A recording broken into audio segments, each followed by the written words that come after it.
Welcome back to DIY My Way. Today I'm going to talk about top link safety and a simple modification that you can make to avoid frustration and potential injury. Recently I had a close call with this top link. I've been using this thing for over 3 years now and never had a problem with it until the other day when I was adjusting it, and lo and behold, an end came loose on me.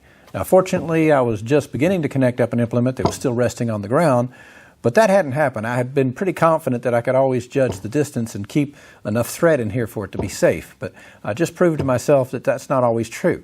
So I'm going to take care of that problem today, show you what I've come up with as a solution to it, and also do general maintenance on the top link so you'll know how to take care of your top link.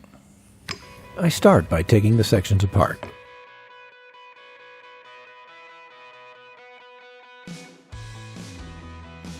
Then wipe the old grease and dirt off each of the threaded rods.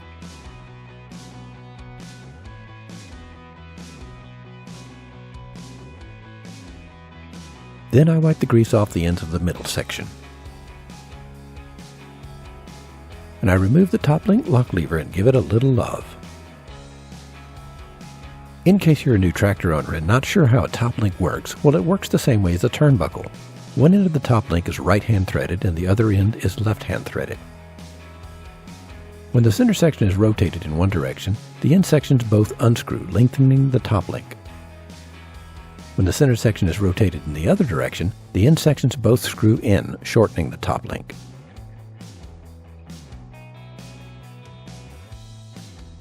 My goal is to never have less than 1 inch of threads engaged with the center section. What I want to do is find a way to mark about 1 inch back from the ends of these threaded rods. Because I always want at least 1 inch of threaded rod engaged with the tube here. Now, obviously, if I tried to just paint a stripe, it's not going to last. It's going to be covered up with grease. It won't be distinctive. So I need another way to make a distinctive mark that I can see even when it's greasy. So what I've decided to do is use an angle grinder and have a designated top side and grind down the thread just a little bit, enough to be able to be visible about 1 inch back from the end of the thread on both of these. In theory, I would only need to do one, because as long as I have these lined up and they're threaded together with the same distance in, and they're locked together in this position, if this one's 1 inch back, that one will always be 1 inch back. The end that's not going to be connected to the tractor will be the one that I'll be able to see easiest where the implement goes on, which say is this end. So that's going to be the most important one, but nonetheless, I'll just do both of them and then clean it up and put it all back together. I use a tape measure to locate 1 inch from the end. Then use a knife edge file to make a small mark in the thread I'll grind down.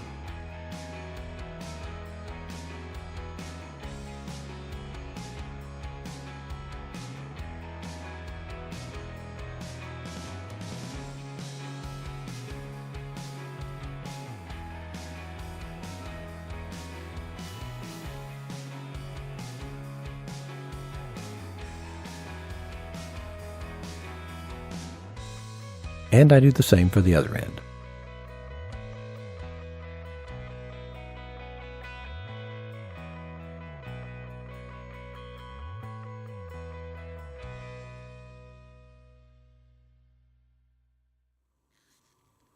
With one of the top link ends held in a vise, I start grinding away at the marked thread. Occasionally using a knife edge file to smooth the edges of the thread.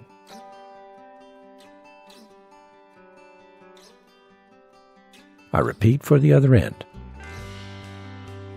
By the way, obviously grinding a thread in a section weakens the engagement at that point, but it is negligible and well worth avoiding the top link coming apart.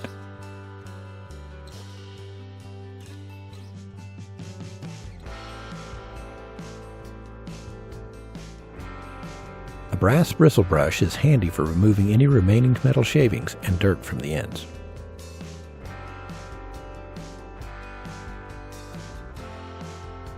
I apply fresh grease to both ends of the middle section.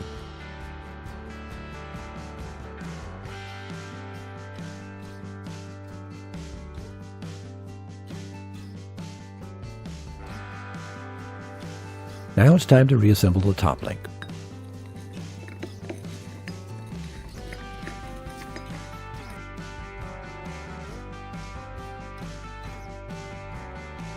I can't help but think I'm forgetting something. What could it be? Ah yes, the locking lever.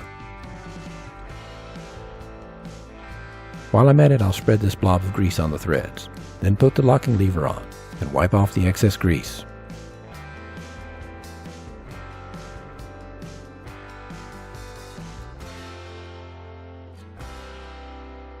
Next, I put some grease on the ball joints by rotating the ball while spreading the grease.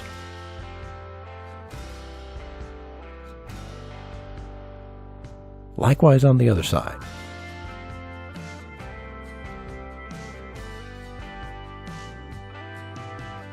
Then I repeat for the other end.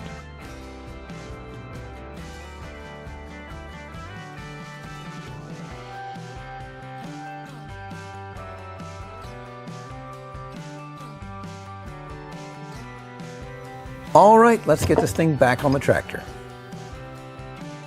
And so I do.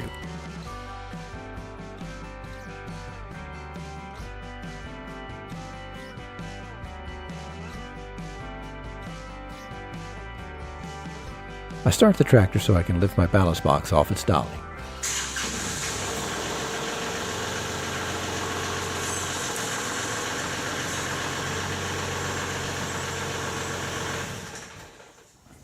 All right, I'm going to bring you in close so you can see how this works.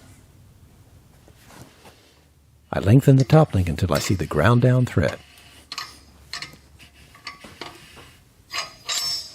There it is. Also, I can see the ground down thread on the other end. So that's it for this quick fix for my top link. But I've got another idea in mind that will better address this problem, I think, and solve yet another problem on the top link, and I'll cover that in a future video if it works out. Well, I hope you found this video helpful, and if you did, please click that like button, leave a comment, and by all means, please subscribe. And if you want to know when I post new videos, click that little bell. Thanks for watching, and I'll see you on the next one.